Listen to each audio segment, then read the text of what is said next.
فإن خير الحديث كتاب الله وخير الهدي هدي محمد صلى الله عليه وسلم وشر الأمور محدثاتها وكل محدثة بدعة وكل بدعة ضلالة وكل ضلالة في النار. أعوذ بالله السميع العليم من الشيطان الرجيم. بسم الله الرحمن الرحيم. واعتصموا بحبل الله جميعا ولا تفرقوا. نعمة الله عليكم إذ كنتم أعداء فألف بين قلوبكم فأصبحتم بنعمته إخوانا وكنتم على شفا حفرة من النار فأنقذكم منها كذلك يبين الله لكم آياته لعلكم تهتدون. حضرات، میرے لیے یہ بڑی خوشی اور مسرت کی بات ہے کہ آج میں برطانیہ کے کفرستان میں اسلام کا ایک سرسبز و شاداب نخلستان دیکھ رہا ہوں، جس کے نیچے دور دراز سے تشریف لائے ہوئے لوگ موجود ہیں اور یہ جگہ اپنی وسعت و فراخی کے باوجود تنگی داماں کا شکوہ اور شکایت کر رہی ہے. اس موقع پر جہاں میں اپنے رفقاء اور ساتھیوں کو اس کانفرنس کے انعقاد پر مبارکباد پیش کرتا ہوں، وہاں اس بات کو بھی محسوس کیے بغیر نہیں رہ سکتا کہ اللہ کے فضل و کرم سے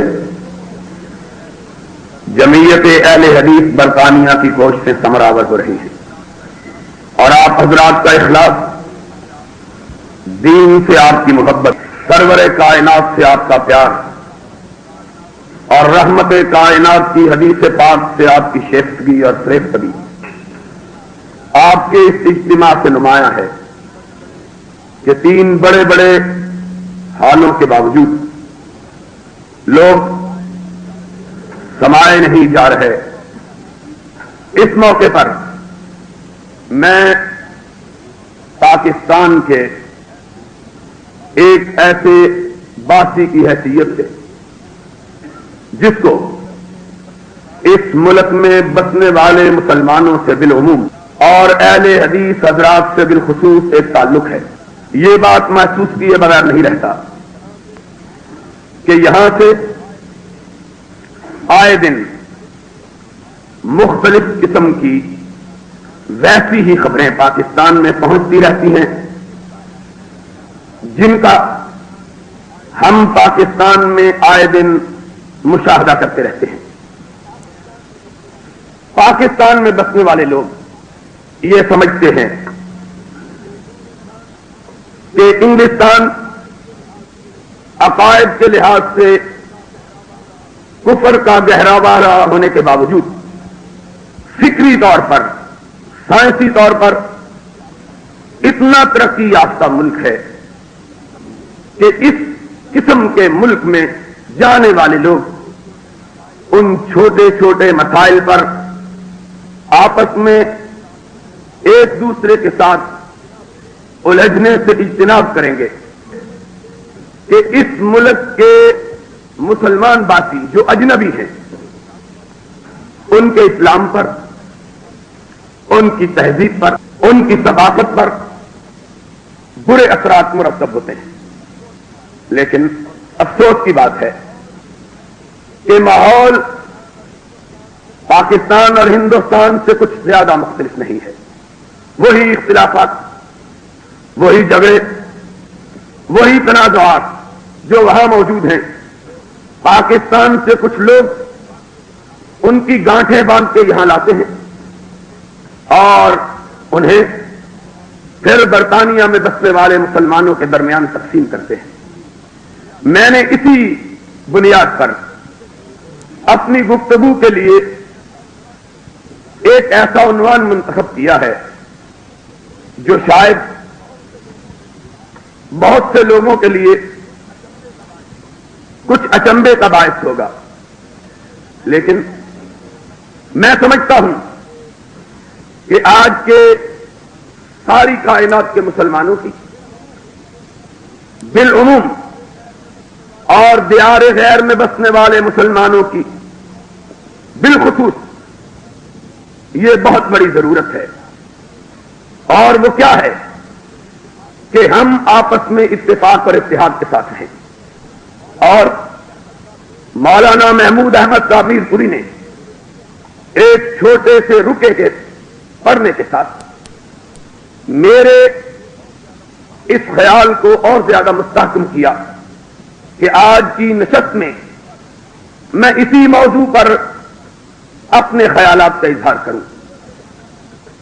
صورت حالات یہ ہے کہ کلام پاک میں رب کائنات نے جس قدر اتحاد اور اتفاق کی ضرورت پہ زور دیا اور مسلمانوں کو جس قدر اس کی تلقین کی ہے، توحید اور سرور کائنات کی رسالت کے بعد شاید اتنی زور سے کسی بات کی تاکید نہ کی گئی ہو.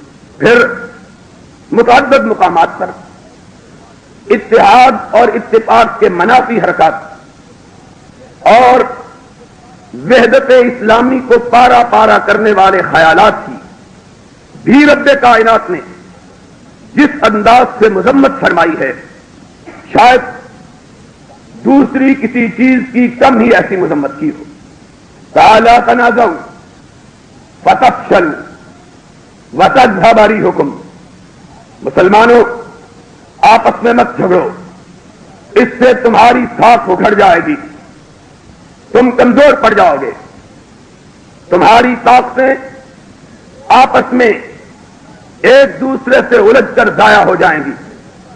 دوسری جگہ حکم کے انداز میں کہا وَاعْتَصِمُوا بِحَبْلِ اللَّهِ جَمِيعًا وَلَا تَفَرَّقُوا. اللہ کی رسی کو مضبوطی کے ساتھ تھامو، فرقوں میں مت. اور سمجھنا چاہیے کہ کلام مجید کے اندر ایک خطاب ساری کائنات کے لوگوں سے نہیں کیا گیا ہے. قرآن کا ایک اپنا انداز ہے اور وہ انداز یہ ہے کہ ہر کمیونٹی کو، دنیا کے ہر گروہ کو ایک الگ انداز سے رب کائنات خطاب فرماتے ہیں. اگر ساری کائنات کے لوگ مخاطب ہوں تو کلام مجید میں ان کے لیے یا ایھا الناس کا صیغہ آتا ہے. اے لوگو، یا ایھا الناس اعبدوا ربکم. اگر صرف یہودی اور عیسائی مخاطب ہوں تو ان کے لیے اہل کتاب کا صیغہ استعمال کیا جاتا ہے. قل یا اہل الکتاب تعالوا الی کلمۃ سواء بیننا وبینکم الا نعبد الا اللہ ولا نشرک بہ شیئا. اور اگر یہود اور عیسائیوں کے بغیر دوسرے کفار یا قریش مکہ سے مخاطبت مقصود ہوتی ہے تو ان کو کہا جاتا ہے قل یا ایھا الکافرون لا اعبد ما تعبدون. اور اگر ان سارے طبقات میں صرف ایک ایسا طبقہ جو سرور کائنات علیہ الصلوۃ والسلام کی امامت کا معتقد، آپ کی رسالت کا معترف، اللہ کی توحید پر ایمان رکھنے والا، سرور کائنات کی نبوت کو ماننے والا ہو، تو ان کے لیے کلام مجید کے اندر آمنو سے تعبیر کیا جاتا ہے، یا ایھا الذین آمنوا اتقوا اللہ حق تقاتے، یا ایھا الذین آمنوا هل ادلکم علی تجارہ۔ قرآن پاک کی اس آیت میں جس میں اتحاد اور اتفاق کا حکم دیا گیا ہے، دعوت نہیں دی گئی بلکہ حکم دیا گیا ہے، اس میں صرف لوگوں کا ایک مخصوص طبقہ مخاطب ہے، ساری کائنات کے لوگ مخاطب نہیں ہیں، ساری دنیا کے لوگ مخاطب نہیں، بلکہ کائنات کے لوگوں کا ایک مخصوص طبقہ، وہ طبقہ جو اپنے آپ کو نبی کائنات کی امت کہلاتا ہے، اللہ نے اس کو مخاطب ہو کے کہا، یا ایھا الذین آمنوا، او مومنو تم سنو، اگر ایماندار ہو، تمہارے اندر اسلام ہے، ایمان ہے، تو ہوش سے پوری طرح توجہ سے اس حکم کو سنو۔ اللہ کیا حکم ہے؟ وَاعْتَصِمُوا بِحَبْلِ اللَّهِ جَمِيعًا وَلَا تَفَرَّقُوا، سب مل کر اللہ کی رسی کو مضبوطی کے ساتھ تھامو اور فرقوں میں مت بٹو۔ آج فرقوں میں بٹے ہوئے لوگ اور فرقوں کی دعوت دینے والے لوگ اور فرقوں کی بنیاد پر سرور کائنات کی امت کو تقسیم کرنے والے لوگ، فرقہ واریت کی بنیاد پر آپس میں اونچی اونچی دیواریں کھڑے کرنے والے لوگ، وہ لوگ جنہوں نے فرقہ پرستی کو اس طبقاتی امتیاز تک پہنچا دیا ہے کہ ایک مسلمان دوسرے مسلمان کے ساتھ اگر مصافحہ کرے گا تو اس کا نکاح ٹوٹ جائے گا۔ آدمی سوچے کہ مصافحے کا نکاح سے کیا تعلق ہے؟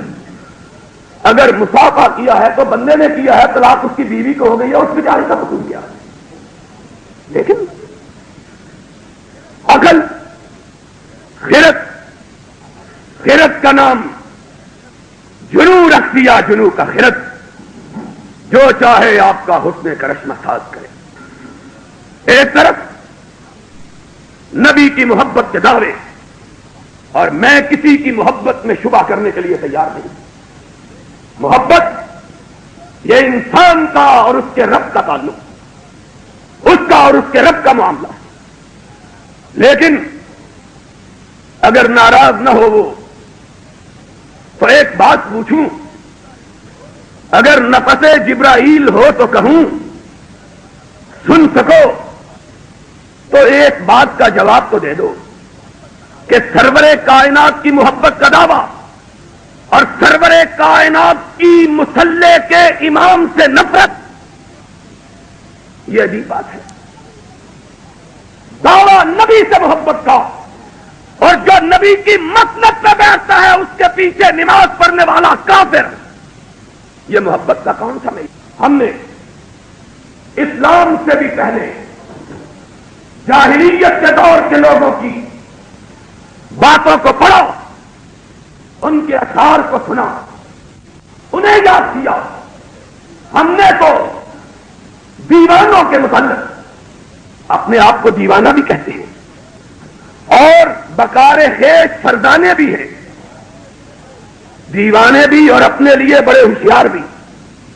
دیوانوں کے لیے تو ہم نے کلام عرب میں پڑھا تھا، امر علی الدیار دیار لیلا اقبل ذل جدار وذل جدارا وما حب الدیار شغفنا قلبی ولکن حب من سکن الدیار، کہ دیوانے تو وہ ہوتے ہیں کہ محبوب جس راستے سے گزر جاتا ہے ان کو ان راستوں سے بھی پیار ہوتا ہے۔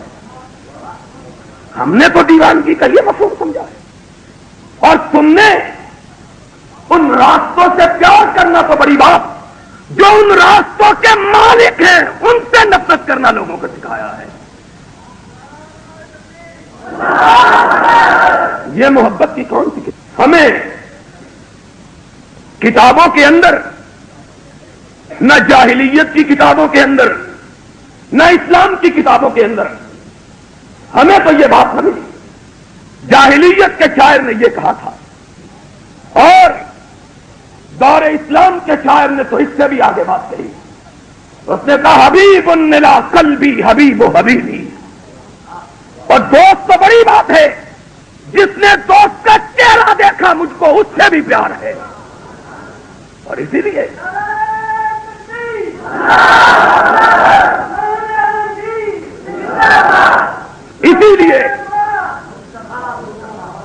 اس کا نعرہ بھی سمجھ نہیں آتا کون مارا.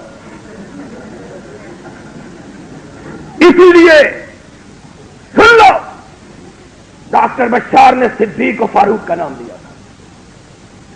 سن لو، محبت کرنے والے کن کو کہتے ہیں؟ محبت کرنے والے وہ ہیں کہ صدیق کا نام آتا ہے ان کی آنکھوں میں آنسو اتر آتے ہیں. کیوں؟ صدیق وہ ہے جس نے اپنی آنکھوں سے کونین کے اس تاجدار کو دیکھا ہے کہ جس دیکھنے والی آنکھ پہ رب نے جہنم کی آگ کو حرام کر دیا ہے. دیکھا ہی نہیں، اس کو چوما ہے، اس کا طواف کیا ہے، اس کے ہونٹوں کے بوسے لیے ہیں، اس کو رفتار کو 23 برس تک اپنی نگاہوں میں سمائے رکھا ہے. اور اسی لیے سرور کائنات کی جدائی کے بعد صدیق نے کسی سے پوچھا تمہاری سب سے بڑی آرزو کیا ہے؟ تو کہنے لگے جب سے وہ چہرہ آنکھوں کے سامنے نہیں رہا تب سے کوئی آرزو ہی باقی نہیں رہی ہے. کن کا ذکر کرتے ہو؟ محبت ان کو کہتے ہیں. محبت کرنے والا وہ ہے جو یار کے یاروں سے بھی پیار کرے. کائنات کے رب کی قسم ہے، اہل حدیثوں سن لو، میں تمہیں کہتا ہوں اہل حدیثوں کا سب سے بڑا امام سید بدیع الدین راشدی یہاں موجود ہے، وہ گواہ ہے. سن لو اہل حدیث، ہم سے بھی ہماری محبت کا بھی سوال کرو. ہم وہ کہتے ہیں کہ اس نے تو یار کے چہرے کے بوسے لیے تھے، اس کی نگاہوں نے تو رسول کے چہرے کو چوما تھا. یہ تو بڑا آدمی تھا، اور جو اس کے چلے ہوئے راستے کے پتھروں کو نشان منزل بنا لیتا ہے اس کے جنتی ہونے میں بھی کوئی شبہ نہیں ہے. تم نے کیا جانا ہے؟ کیا محبت ہے؟ کیا پیار ہے؟ اور پھر وہ لوگ بات کرتے ہیں محبت کی. میں کسی کے عقیدے کے بارے میں کچھ نہیں کہوں گا، سب کو اپنا عقیدہ مبارک ہے، لیکن کیوں گردش مدام سے گھبرا نہ جائے دل. انسان ہوں پیالہ و ساغر نہیں ہوں میں. ہم کو گالی دیتے ہو، اگر ہم کو گالی دینے سے تمہیں روٹی ملتی ہے تو دیتے رہو. تم ہمیں اپنے بڑوں کی یاد میں ان کی سنت میں گالی دیتے رہو، ہم اپنے آقا کی سنت میں تمہاری گالیاں سن کے تمہاری ہدایت کی دعا مانگتے ہیں. اور کہیں گے کتنے شیریں ہیں تیرے لب کے رقیب. اور تمہارے لب تو ویسے بھی بڑے حسین ہیں کہ پان کھا کے گالی دیتے ہیں.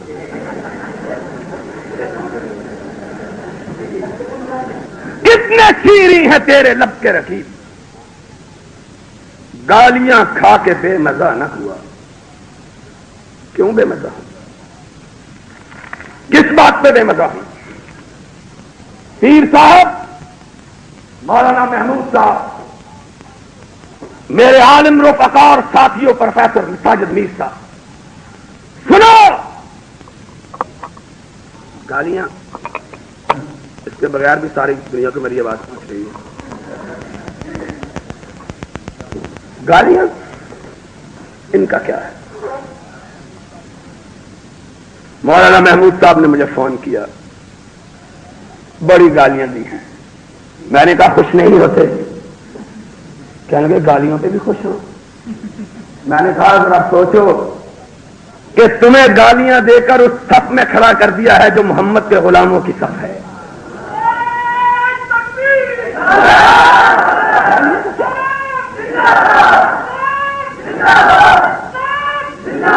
گالیوں کا کیا ہے؟ تم گالیاں دیتے رہو، ہم قرآن سناتے رہے. تم گالیاں دو، ہم کیا کہیں گے؟ یہ کام تمہارا اور ہمارا کام کیا ہے؟ اللہم اہد قومی فإنہم لا یعلمون. اللہ ہم ان کے لیے بد دعا بھی نہیں کرتے، کہتے یہ ہے ان کو اپنی توحید کا آشنا بنا دے، اپنے رسول سے محبت کرنے والا بنا دے، کہ یہ دل ابھی محبت آشنا نہیں ہے، کہ نہیں بے قرار کرتا ایسے جلوائے ستارہ. کون سی محبت؟ مجھ سے بھی ایک بندے نے کہا ایک کتاب اتنی بڑی اٹھا کے لایا، اتنی بڑی کتاب، میری کتابوں کے جواب میں، اور اس میں صرف گالیاں. میں نے کہا عربی کا ایک مشہور مقولہ ہے کلو ادائن بما فیہ ینضح، جس پیالے میں جو کچھ ہوتا ہے وہی تو چھلکتا ہے، اگر اس میں کچھ ہے ہی نہیں تو اور کیا چھلکے گا؟ جو ہوگا وہی تو ٹپکے گا. اور پھر گالیاں. اور ہم تو ویسے ہی عجیب لوگ ہیں. اہل حدیثوں تمہاری قسمت میں اللہ نے گناہ بخشنے کے لیے کتنے بہانے ڈھونڈ رکھے ہیں. کوئی گناہ ہو جائے لوگ گالیاں دیں تمہارے گناہ کا معاف کر. یہ بھی تو ایک طریقہ ہے گناہوں کی معافی کا. باقی رہ گئی بات، ادھر سے یہ گالیاں دیتے ہیں، ادھر سے وہ گالیاں دیتے ہیں. وہ بھی ہم کو گالیاں دیتے ہیں جو صدیق کو بھی نہیں بخشتے، فاروق کو. اور میں نے کہا تھا پیر صاحب آپ حیران رہ جائیں، اصول حدیث کی کتاب اصول الاخبار الى اصول الاخبار، قرۃ عاملی کی مشہور مصطلح کی کتاب، اس کے اندر لکھا ہے نحن نتقرب الى اللہ ورسولہ، نحن نتقرب الى اللہ ورسولہ، ہم اللہ اور رسول کی قربت چاہتے ہیں. کس چیز سے؟ توحید کو مان کے، رسالت کو تسلیم کر کے، اعمال نیک کر کے، صدقہ و خیرات کر کے، خدمت خلق کر کے، شفا خانے کھول کے. کہہ گئے نہیں. ہم نے کہا کس سے؟ کہہ گئے نحن نتقرب الى اللہ ورسولہ ببغض اصحاب محمد وشتمہم وببغض من احبہم. اللہ اور رسول کا تقرب چاہتے ہیں ابو بکر و عمر و عثمان کو گالی دے کے. جن کے نزدیک تقرب کے لیے گالی دینا، وہ اگر ہم کو گالیاں نہیں دیں گے تو دعائیں دیں گے. ہم ان کو دعائیں دیتے ہیں تو تم نے اس صف میں کھڑا کر دیا ہے جو تمہاری بد زبانیوں کا نشانہ بنتے ہیں. ہم آئیں گے قیامت کے دن، رب پوچھے گا کیا لے کے آئے ہو؟ کہیں گے خونے نہ کر دیں وہ کسیرا نہ کچھ دیں، خونے نہ کر دیں کسیرا نہ کچھ دیں، جرمم ہمیں کے آس کے روئے تو گھس آئے. کسی کو برا نہیں کہا، کسی کو گالی نہیں دی. کائنات کے امام، جرم یہ ہے دنیا بناوٹی امام لے کے آ گئی تھی، ہم نے تیرے دامن کو چھوڑ کے پلٹ کے دیکھنا دوبارہ نہیں کیا.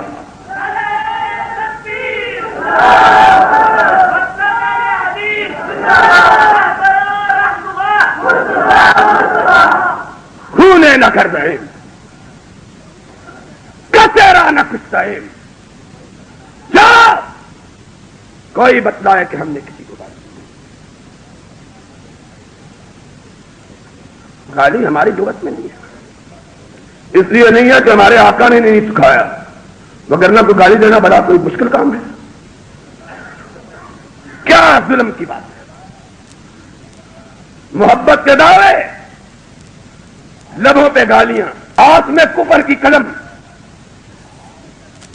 فتوے بازیاں اور سرور کائنات کو پتھر کھا کھا کے کافروں کو مسلمان بناتا رہا، تم حلوے کھا کھا کے مسلمانوں کو کافر بنا رہے ہو.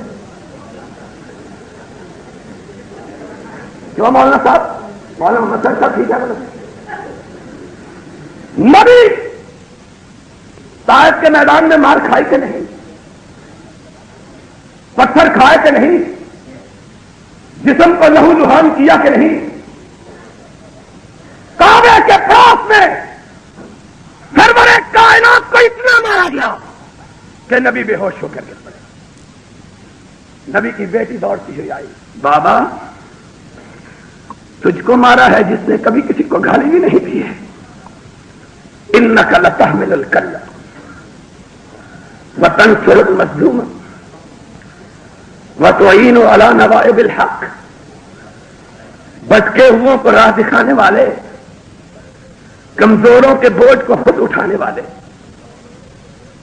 مظلوموں کی مدد کرنے والے، بیواؤں کی دستگیری کرنے والے، زبان سے پھول برسانے والے، گناہگاروں کے حق میں مغفرت کی دعا کرنے والے، دشمنوں کے لیے اپنے سینے میں کوئی چینہ نہ رکھنے والے،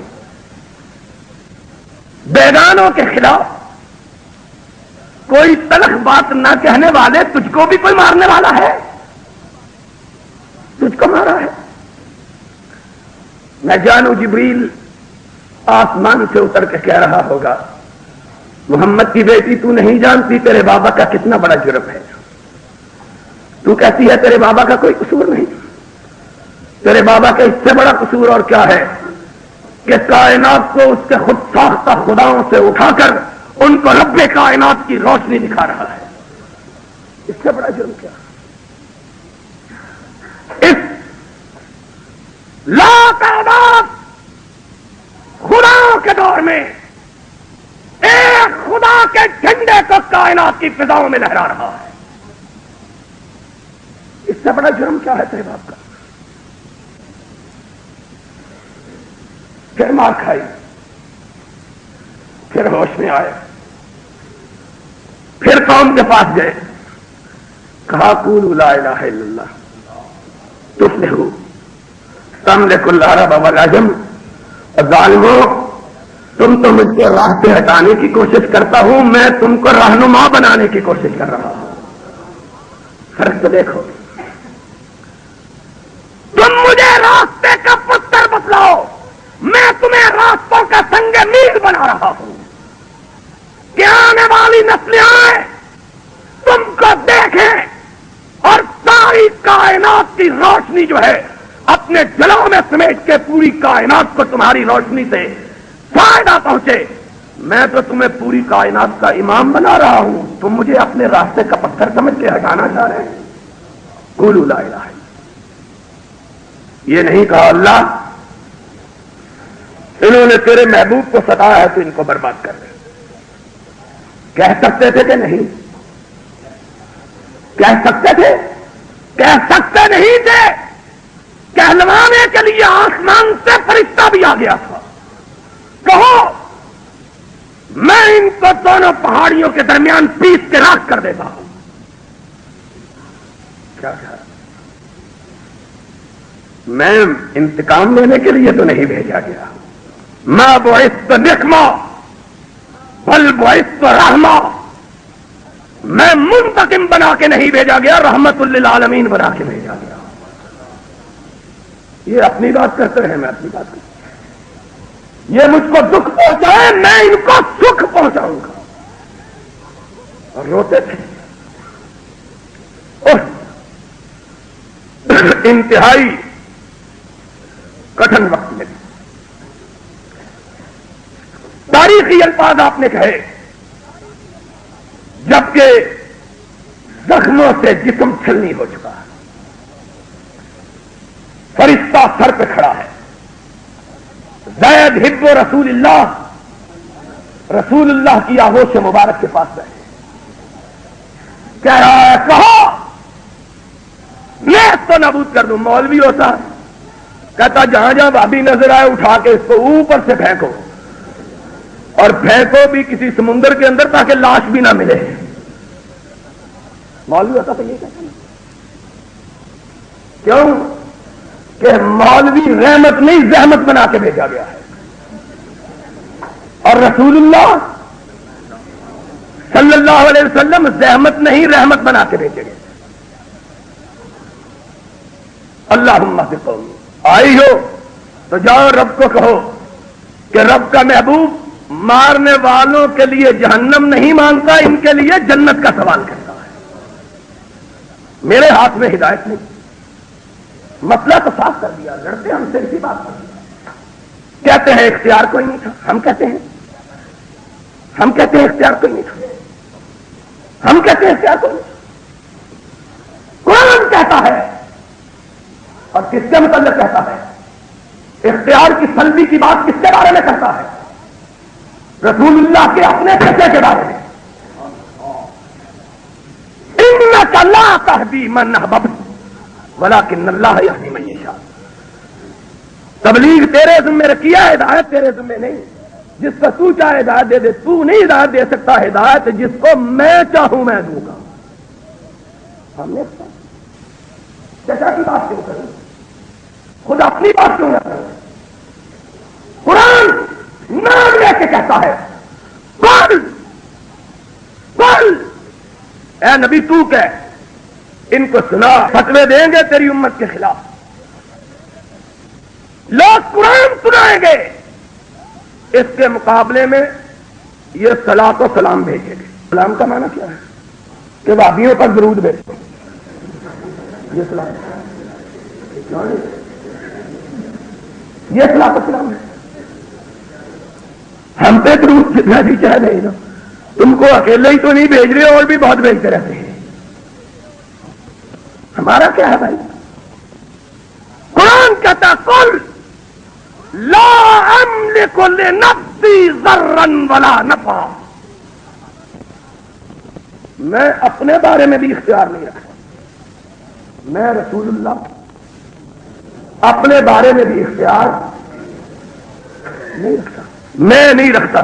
جو اپنے بارے میں نہیں رکھتا تیرے بارے میں کیسے رکھے گا؟ قل لا املک لنفسی ضرا ولا الا ما شاء اللہ، میں کیا ہوں؟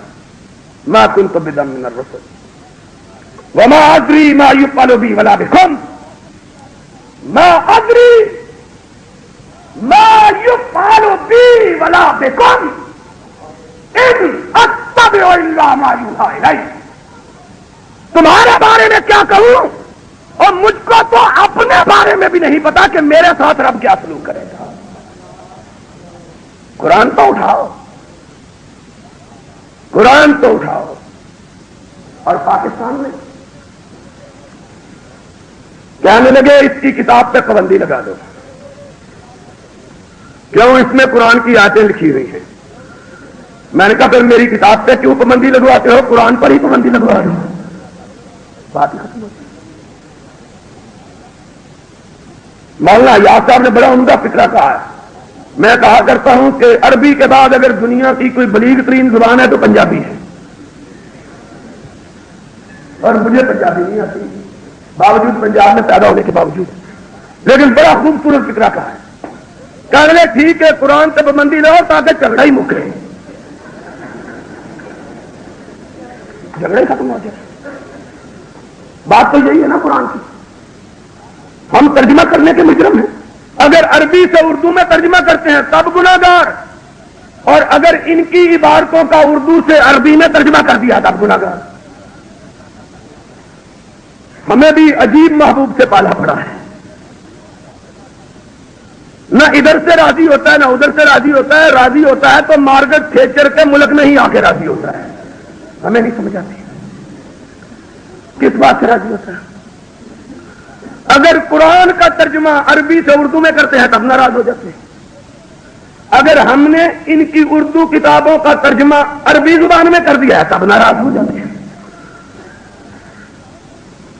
اب ہمیں تم بتلاؤ کہ ہم کریں تو کیا کریں، جائیں تو کہاں جائیں؟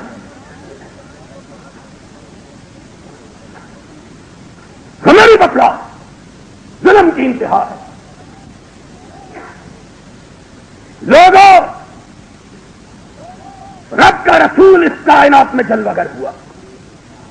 اس نے تبلیغ کے لیے فتوی بازی کا طریقہ اختیار نہیں کیا، دلیل کا طریقہ. فاتو برہانکم ان کنتم صادقین. آؤ، نبی کہہ رہا ہے دلیل سے بات کرو، میں تمہارے ساتھ دلیل کے ساتھ بات کرنے کے لیے تیار ہوں. اور میں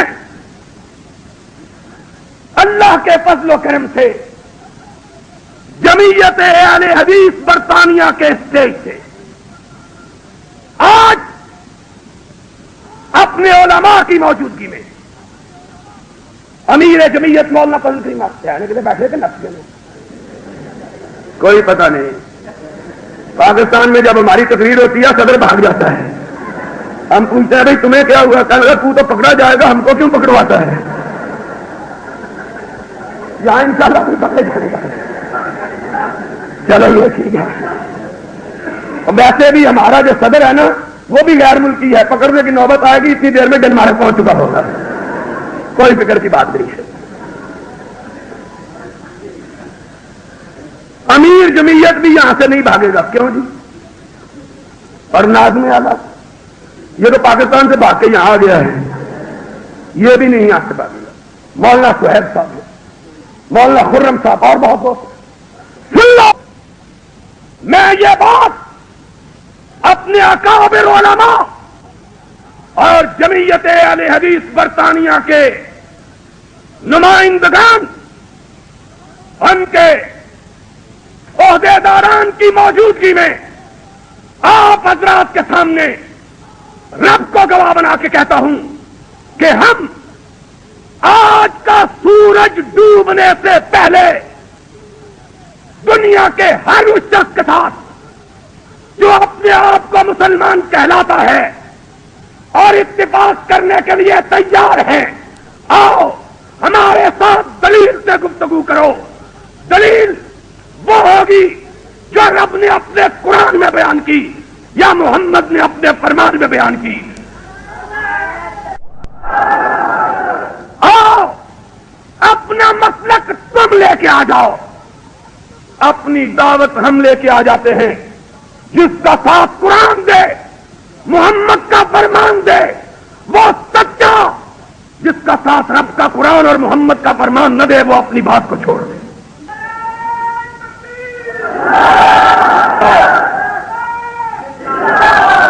آج ہم فیصلہ کریں اور آج مسئلہ سمجھا کے جاؤں گا انشاءاللہ کہ شاید بقید عزیز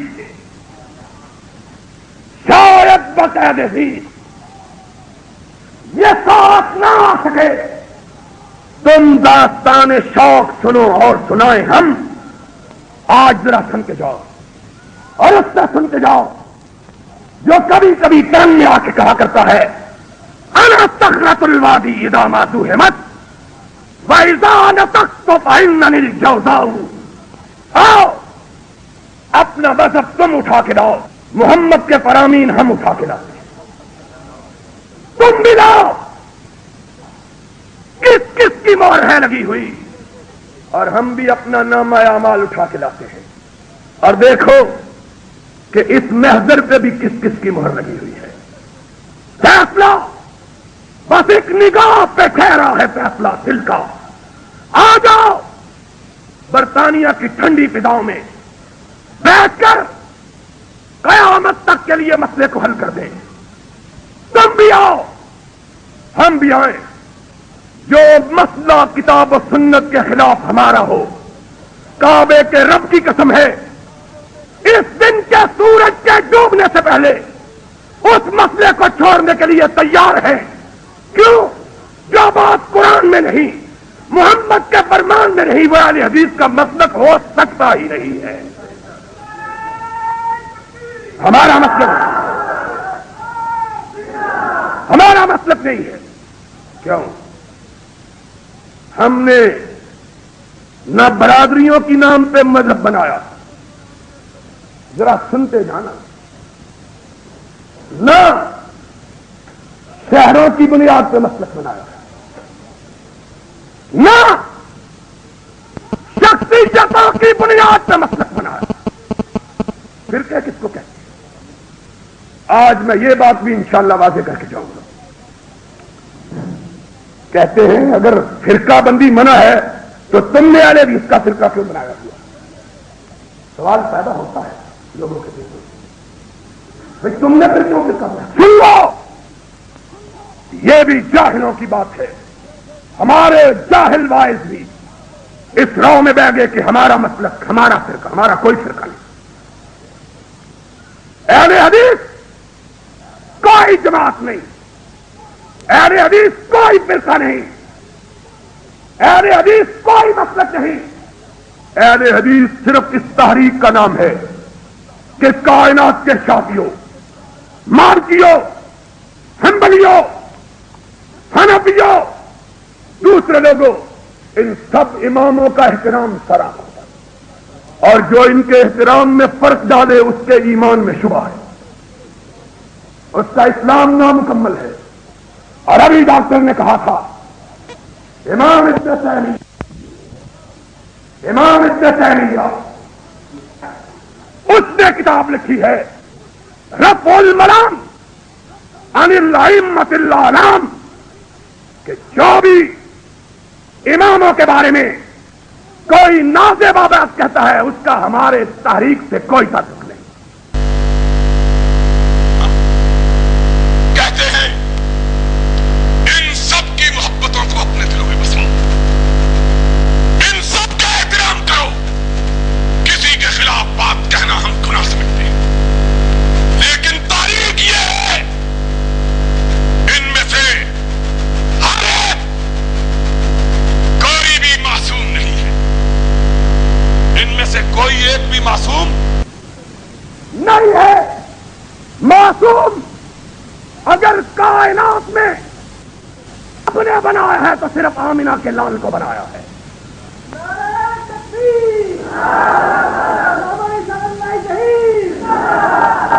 جس کے متعلق یہ کہا ما ينطق عن الهوى ان هو الا وحی یوحی. گفتہ اللہ بابت کرتے از حلقوم عبداللہ شبت. کیا میں اس بڑے اسٹیج سے آج اپنی جھولی پھیلا کے ساری کائنات کے بندوں سے سوال کرتا ہوں، کسی ایک کے بارے میں قرآن کی اس طرح کی کوئی آیت بتلا دو، ہم ابھی اس کو ماننے کے لیے تیار ہیں. ہم نے کیا قیامت کے دن خدا کہے گا اس کو کیوں مانو؟ ہم نے کہا، ہم کہیں گے تیرے قرآن میں تھا. اور اگر نہیں ہے اور یقیناً نہیں ہے تو خدا کے لیے ہمیں وحی سے ہٹا کر لوگوں کی باتوں کے ماننے پر مجبور نہ کرو. اور رجال کی اگر کوئی حیثیت ہے تو میرے بھائی پروفیسر ساجد میر نے کہا تھا، اور رجال کی اگر حیثیت ہوتی تو صدیق کی بات کو رد کرنے کی کوئی جرت نہیں کر سکتا. اور بات آئی ہے تو کہہ دیتا ہوں، کچھ لوگوں نے بالخومی شبد نام آتا ہے، دلکش آتا ہے. کچھ لوگوں نے اس ذات گرامی کو بھی نشانہ مستحکم بنا رکھا ہے، وہ صدیق ہے. آج ایک بات تمہیں سنائے دیتا ہوں جو کبھی کسی نے نہ سنائی تھی. یقیناً انشاءاللہ العزیز کائنات کے امام کے سب سے مقدس 2 سفر ہے. تیسرا رحمت کائنات کے سارے سفر بڑے مقدس ہیں، لیکن امام کائنات کے 2 سفر سارے سفروں سے سب سے زیادہ مقدس ہیں. ان 2 سفروں کے مقابلے کا کوئی سفر ہمیں کیا بات کریں؟ کوئی سفر ان کے مقابلے کا نہیں. ایک سفر زمین کا، ایک سفر آسمان کا سفر، جس سفر میں نبی کے سر اقدس پہ سارے نبیوں کی امامت کا تاج رکھا گیا. وہ سفر جس کو سب سفر معراج کہا جاتا ہے۔ ارے صبر زمین کا وہ صبر، وہ صبر کہ جس صبر میں فرشتوں نے نبی کی راہ میں اپنی آنکھیں بچھا رکھی تھی، وہ صبر جس کو سفر ہجرت کہا جاتا ہے۔ اور سن لو، ان دونوں صبروں میں نبی کی رفاقت کے لیے ان لوگوں کو منتخب کیا گیا کہ کائنات ان کی ٹکر کا کوئی دوسرا فرض نہ تھا۔ صبر آسمانی کے لیے آسمانی مخلوق کو اور صبر زمینی کے لیے زمینی مخلوق کو۔ آسمانی صبر کے لیے منتخب کیا گیا تو آسمان کے پاسیوں کے سردار جبریل کو منتخب کیا گیا۔ شب معراج میں کون ساتھ تھا؟ صرف جبرائیل۔ اور زمینی صبر میں یارو مجھے معاف کر دینا اگر کسی کی سمجھ میں بات نہ آئے، اس زمینی صبر میں نبی کا چچے کے بیٹے موجود تھے، اور کھل کے بات کہوں، علی موجود تھا۔ موجود تھے کہ نہیں؟ اور مکے میں نبی کے داماد چچے کے بیٹے فاطمہ کے ہونے والے شوہر علی موجود تھے۔ رشتے دار جن کو اہل بیت کہتے ہو وہ بھی موجود تھے، لیکن جب صبر کا وقت آیا نبی خود چل کے کس کے دروازے پہ گرا؟ اس کے دروازے پر کہ جب اس نے دروازہ کھولا تو دیکھا کہ آسمان کا چاند زمین پہ اتر کے اس کے دروازے پہ کھڑا ہے۔ کہا کائنات کے امام کیسے آئے ہو؟ کہا ہجرت کا سفر ہے، جا رہا ہوں۔ کہا آقا میرے لیے کیا حکم ہے؟ سنو، باتیں کرتے ہیں صدیق کے بارے میں۔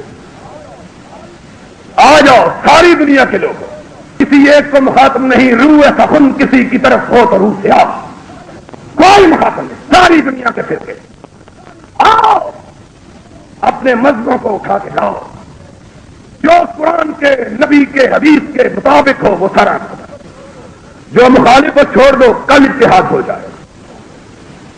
ہوتا ہے کہ نہیں اتحاد؟ لیکن جو تھی گونگلوا تو مٹی چاڑ کے کم اتحاد ہو جائے، پھر اتحاد بولو، یہ اہل حدیث کی دعوت ہے۔ اس تاریخ کا خلاصہ یہ ہے، آؤ تم اپنے بڑے کو نہ لاؤ، ہم اپنے بڑے کو نہ لائیں، وگرنہ بڑوں کی کوئی کمی ہے؟ مولانا سلفی مرحوم کہہ رہے تھے، مجھے مولانا محمد کو دیکھ کے یاد آیا، وہ فرمایا کرتے تھے بڑے ہم میں بھی بہت ہیں لیکن ہم نے ڈھیریاں نہیں بنائی ہیں۔ بڑے ہم میں بھی بڑے، چراغ جلانے سے کوئی بڑا بن جاتا ہے؟ اور میں کہا کرتا ہوں چراغ وہ جلاتا ہے جس کے گھر میں اندھیرا ہو، اور جس کے گھر میں روشنی ہو اس کو چراغ جلانے کی ضرورت وہ بولتے کیوں نہیں؟ جس کے گھر میں روشنی ہو اور جس کی قبر میں جنت کا دریچہ کھلا ہوا ہے، اس کی قبر پہ تمہارے دو آنے کی موم بتی کی کیا حیثیت ہے؟ اور یہ جتنے جی چاہے چراغ جلا لو، جب تک دل روشن نہ ہو روشنی آئے۔ کہا صدیق میں جا رہا ہوں۔ آقا کہاں؟ کعبے کو چھوڑ کے، وطن کو چھوڑ کے کہا ہجرت کر کے یثرب مدینے جا رہا۔ سر اقدس کو اٹھایا، صدیق کے چہرے پہ نگاہوں کو جمایا۔ کتنا خوبصورت چہرہ ہے یہ جس کو نبی کی پاک آنکھیں دیکھ رہی ہیں۔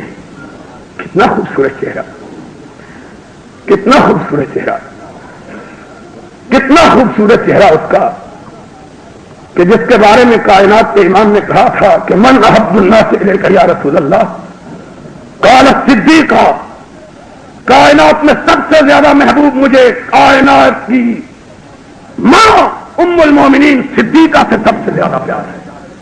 قال ومن الرجال یا رسول اللہ قال ابوها. کہا دنیا میں اللہ کے رسول مردوں میں سب سے زیادہ پیار کس سے ہے؟ کہا صدیقہ کے بعد صدیق سے ہے. وہ صدیق. کہا صدیق سنو، رب نے آسمانوں والے رب نے حکم دیا ہے کہ تجھ کو بھی ساتھ لے کے چلو. آنکھوں میں آنسو آ گئے. کہا اللہ سمانی، یا رسول اللہ رب نے میرا نام لے کے کہا ہے. اللہ کے رسول رب نے میرا نام لیا. فرمایا ہاں صدیق، رب نے تیرا نام لے کے اس صبر مقدس کے لیے نبی کے کسی رشتہ دار کو منتخب نہیں کیا بلکہ یار غار کو منتخب کیا ہے.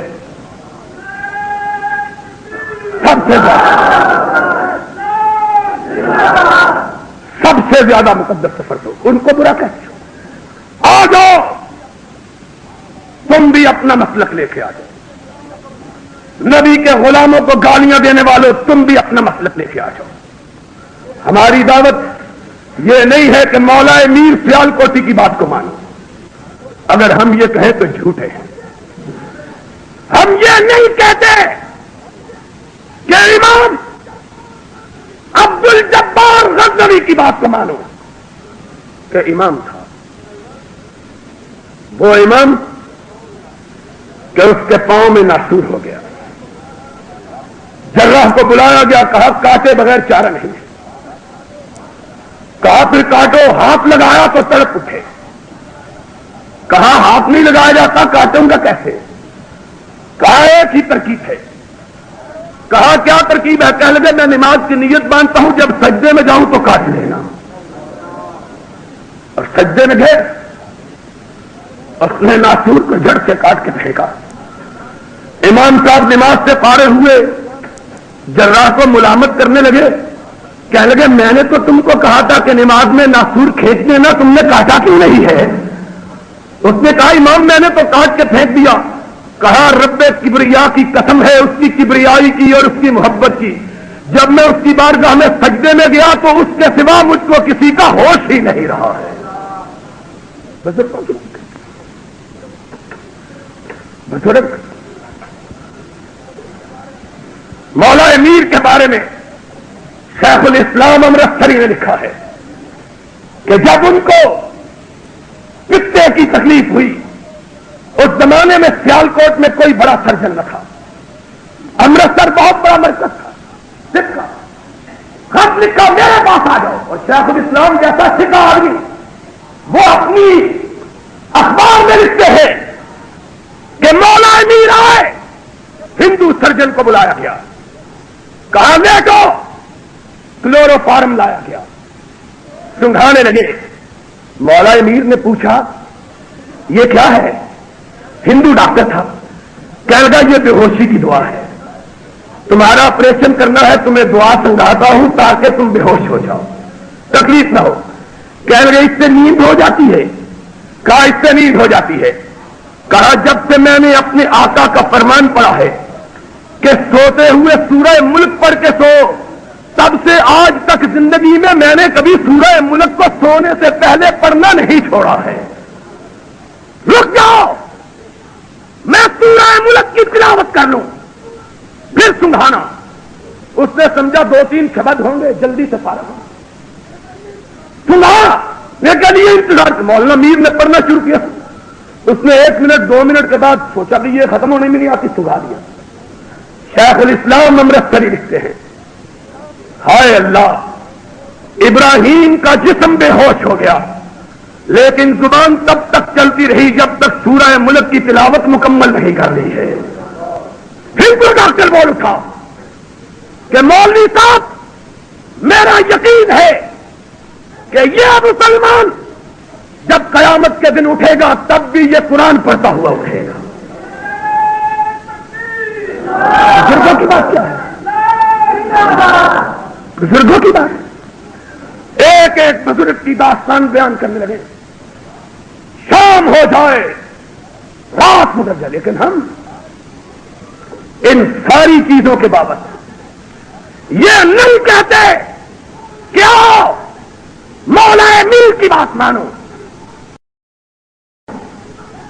آؤ شیخ الاسلام امرتسری کی بات مانو، کیونکہ یہ فرقے کی بات ہے۔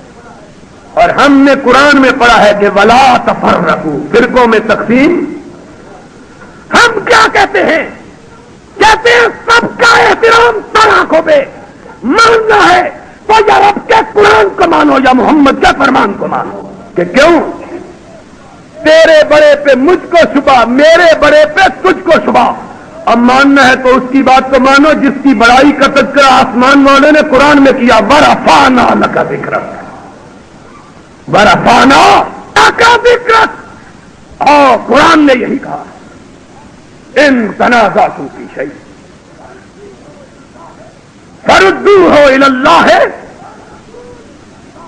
والرسول ان کنتم تؤمنون باللہ والیوم الآخر۔ اگر رب اور آخرت کو یقین ہے تو آؤ اپنے تعصبات کو چھوڑو، قرآن و سنت کی طرف پلٹو۔ آؤ آج میں برطانیہ کے اس شہر کے اندر تحریک اہل حدیث، سن لو میری بات، تحریک مسلک اہل حدیث نہیں، تحریک اہل حدیث کے اسٹیج سے ساری دنیا کے مسلمانوں کو اس بات کی دعوت دیتا ہوں، سارے تعصبات کو گرا لو۔ عصبیت اگر رکھو تو یا آسمان والے رب کی کتاب کے لیے رکھو یا مدینے والے آقا کے فرمان کے لیے رکھو۔ دیکھو اختلاف ختم ہوتا ہے کہ نہیں؟ اور واعتصموا بحبل اللہ جمیعا، اپنی اغراض مجھ میں ہزار گناہ، اس میں ہزار خوبیاں، اس میں ہزار خامیاں، اس میں ہزار لکائت، لیکن اگر ہم اس کی اور اس کی دعوت دیں تو مجرم ہے۔ یارو تم تو ہمارے ساتھ بزرگوں کے لیے لڑتے ہو، اور بزرگ بھی وہ ما انزل اللہ بہم من سلطان، جن کی بزرگی کا بھی کوئی پتہ۔ اللہ کی قسم ہے، میں خدا کی قسم کھا کے کہتا ہوں، ہم کسی بزرگ کی بھی توہین کرنا گناہ سمجھتے، لیکن آج ہی ڈاکٹر بشار اور ڈاکٹر عرفان نے مجھے ایک قصہ سنایا۔ کہ بغداد میں دو آدمیوں نے مشورہ کر کے ایک ایسے ہی جانور صاحب کو دفن کر دیا، بیکار سے کام کوئی نہیں ملتا تھا۔ انہوں نے قصہ بتایا، میں نے سمجھا یہ شاید ہمارے ملک کا قصہ بتا رہے ہیں، مجھے پتا چلا عربوں میں بھی یہی بیماری پھیلی ہوئی ہے۔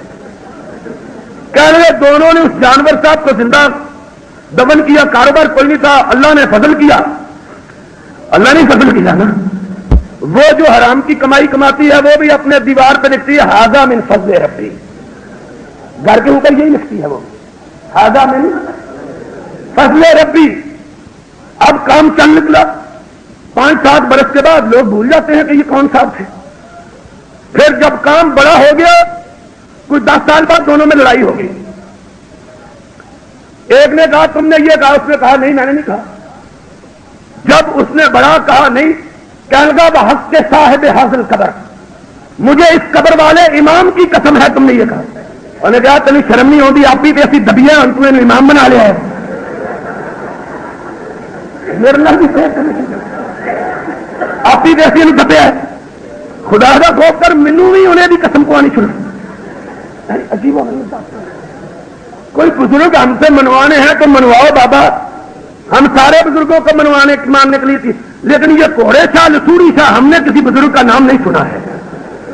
ساری حدیث کی کتابیں ہم نے پڑھی ہیں، ساری تاریخ کی کتابیں ہم نے پڑھی ہیں، ساری اللہ کے فضل و کرم سے رجال کی کتابیں ہم نے پڑھی ہیں۔ ہم کو کوڑے شاہ، کھوتے شاہ، چوڑے شاہ، چونے شاہ یہ ہم کو نظر نہیں آیا، اور ہمارے پاکستان میں ایک ٹالی شاہ بھی موجود ہے۔ ہمارا حال یہ ہے، اب ہم کو یہ بزرگ اور ان کا نام تو کوئی اچھا سا رکھ لو، بھابھی بڑے خوش ذوق لوگ ہوتے ہیں، نام اچھا رکھ لو، ماننے کے لیے تیار ہو جائے۔ مانوانا ہے تو کسی پان والی سرکار کو منواؤ، کسی پرے والی سرکار کو منواؤ، ہم ماننے کے لیے تیار ہیں۔ منواتے بھی ایسے برے نام ہو جو نام لیتے ہوئے بھی حیا آتی ہے. کوئی اللہ کے نیک بندے کا نام کھوتے شاہ بھی ہو سکتا ہے. کوئی خدا کا خوف کرو, ہمیں کچھ بتلاؤ. نام تو ان کا ٹھیک کر لو, اگر خود نہیں ٹھیک ہوتا کسی لوہار خان سے ٹھیک کروا لو, تاکہ اس کی چولہے کستے ہم اس کو ماننے کے لیے تیار ہیں. اب ایسے ہی دھکے سے منواتے ہیں, بابا دھکے سے مانتے منواتے ہیں, ہم ماننے کے لیے تیار ہیں, ہماری جان چھوڑو. لیکن اگر کوئی دین کی بات کر رہی ہے تو فاط برہانکم ان کنتم صادقین. آج ساری خرابیوں کی جڑ, ساری برائیوں کا سرچشمہ خود ساختہ خدا قرآن نے بھی کہا تھا. تو کہا جاتا ہے تعالوا الی الحق, کہتے ہیں حسبنا ما وجدنا علیہ آباءنا. ہمارے باپ دادا جاہل تھے جو ان کو پوچھتے رہے. قرآن کہتا ہے اولو کان آباؤہم لا یعقلون. باپ دادا کا دین ہے کہ محمد الرسول اللہ کا لایا ہوا دین ہے. پھر کلمہ باپ دادے کا پڑھو, رسول اللہ کا کیوں پڑھتے ہو؟